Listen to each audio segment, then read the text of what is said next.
Tensor is a part of this RTX line when it comes to these graphic cards and stuff. So um, uh, these cores, they're basically designed specifically for AI processing. Um, and So NPUs, APUs, NPUs. well, it's a APUs. key I element can't remember in which. DLSS. It's a key Yeah. element Okay. before, you know what I mean? Like you have lower resolution rendering, stuff like that. Yeah. So what it is like the process begins by rendering the game at a lower resolution than what the display is capable of. You know what I mean? Mm. And a good example of that would be like the game may be rendered at like 1080p, and even if the display is capable of 4K, it'll be rendered at 1080p rather than what the display is capable of. You know what I mean? So that lowers the computation workload, and it allows the game to run more smoothly. Yeah, that reminds me of all those tricks that have been used by emulators, both software and hardware emulators, including FGPAs, to upscale old CRT TV based console games from the CRT TV era. Mm-hmm. Modern. Now, like AI, So they also have like AI upscaling as well, though. So it's like but again, I'm not sure if it's if you can really call it artificial intelligence because it's just a mathematical equation. now what but basically happens is like after the lower resolution image is rendered. Now, NVIDIA tensor cores use like deep learning models, to, like upscale the image to a higher resolution, like 4K. Yeah. I mean, that made sense, right? I don't know if I said that correctly or not. Yeah, it's just a different technique. I know what you mean. It's just a different technique.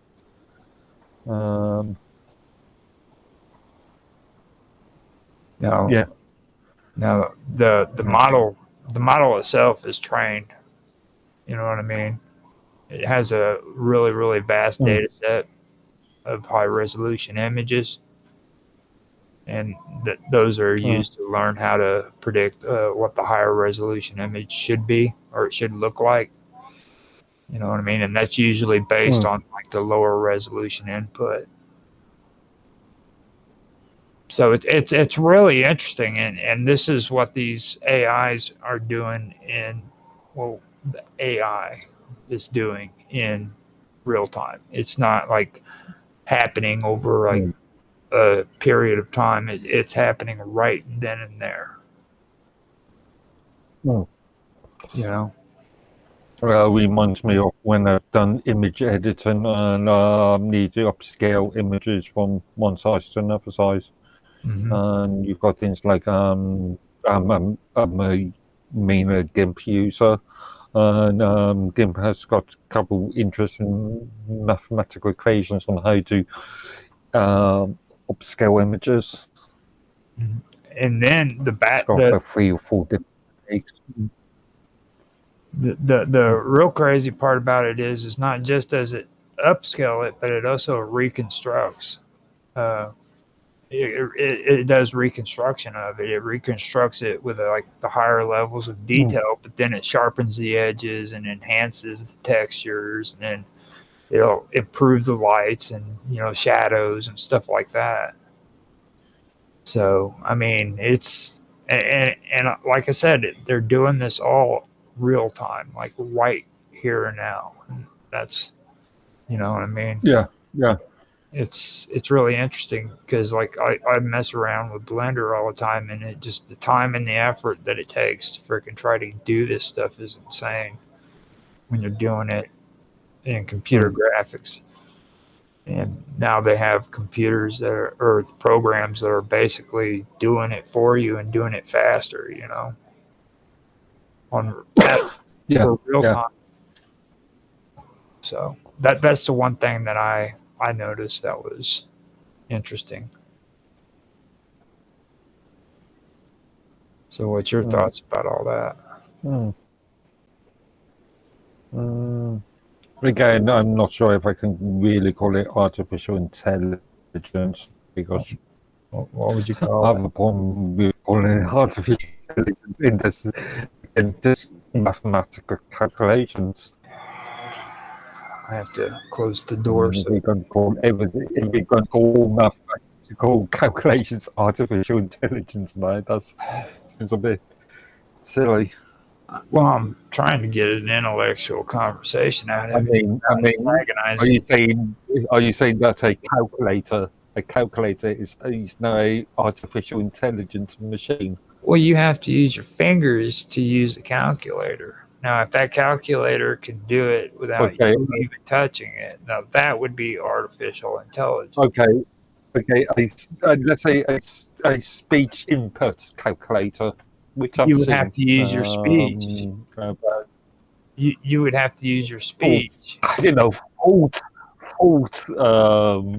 Where it's got to get an input from somewhere. That's one, doesn't it? Now, for me, artificial intelligence shouldn't have to get input. You know what I mean? It should be able to do these things without any kind of voice command, without you putting your finger on it or anything of that nature. That's just my take on it. Okay. Um, you know, I just, I really enjoy getting you Okay, fired up. so the machine is making assumptions on your behalf, No, the machine is making or the decisions, software. not assumptions. Yeah, It's, they're assumptions on just your making behalf. they're just making decisions. You know, according to logic, because computers can't make assumptions. Yeah, but mm, They can make a lie to you. decision on your behalf. Okay, assumption. Now they can lie to you, but I have my theories on Uh, that. I think the AIs are lying to us because it's programmed to lie by the people who are developing the AI. You know. precisely. I was going back over. You remember that Minds post that the staff published last week? Uh, No, but we talked about it on Friday, and one of the comments in there was related to this. Somebody asked, "Is this artificial intelligence chatbot biased?" And the bot came back and said, intrinsically, it's not biased, but its developers, the people that programmed it, could have biases, yeah. which manifests in the software. Okay, so I'm just going to pretend like I understood what you were just saying right there. and So the artificial intelligence itself does not know what bias is, what if it's been biased or not.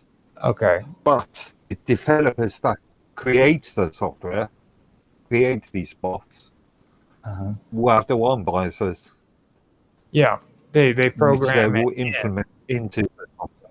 Yeah. Right. Yeah, now we're It's on. the what it's the like I pointed out on Friday. It's the what you put in is what you get. Right. The concept. Mhm. Now, one thing I do want to ask you though, because it's like I do want to ask you. Um, now, is it significant when it comes to benefits, okay, of using the DLSS when it comes to like frame rates, okay? Like for example, like rendering a game at a lower resolution and then upscaling it. Now, the DLSS reduces the strain on the GPU. You know what I mean? Now, Okay. this is usually So helpful for like gamers using high resolution displays like 4K, or they're yeah. playing demanding a game that typically pushes the limits of the graphics performance or graphical performance. You know what I mean? So, do you think in that aspect that it's actually, a benefit? I'm not overly familiar with the underpinning of what was the technology you just mentioned? DLSS. That's what tensor. The yeah, yeah. I'm familiar with the underpinnings of that technology, but I presume it's a combination of GPU and APU. Then both processing units are working in tandem. If that makes sense. It kind of does. It really does. As long as we have it on stream and it's recorded that you said that stuff, that's what's important. Because I mean, you Okay. know, just as long as you said it and we have it documented, then all is good. Okay. Because now, But you understand my point. yeah, It's not just one processing unit itself. It's a combination of multiple different multiple chipsets working together. right. And you also have to remember that it's doing this stuff to millions, maybe even billions of computers all at once, or millions, I should say, worldwide. You know what I mean? So this is like really, Uh, really, is it though? Because isn't it client based? Isn't it a piece of hardware that is inside the actual client's device? no, It's not server based. no. This Oh, is it could be. It could be, depending on how how the software is running and how it's been implemented. But yeah, because obviously my machine will not be on a similar scale as your machine. right. Now the thing is that's where we're talking about. We're talking about these freaking towers. We're talking about these places that are set up with this th- these uh, these devices, I guess you could say. You know what I mean? Or the this setup, and they're working on your computer, freaking while you're playing the game, reducing your resolution and stuff for Yeah, you from another location. yeah. So it's client based. It's client based rather than server based architecture. So it's not affecting millions of machines. It's just affecting your machine alone. As well as million machines, but in a different Well, way. yeah, other people work with the software, granted, but it's intrinsically it's just um, controlling the hardware inside the machine itself. It's inbuilt into the machine, Right. into the client's machine. Now, and plus, like they're talking about, this stuff is also being put out to where it's more compatible with telephones, even. You know what I mean? So it's not, or with phones. It's not even just computers and consoles. Yeah, Like they're doing this on computer or phones and mobile devices. You know, so that's something that's even yeah. more interesting when you stop and think about it. You know?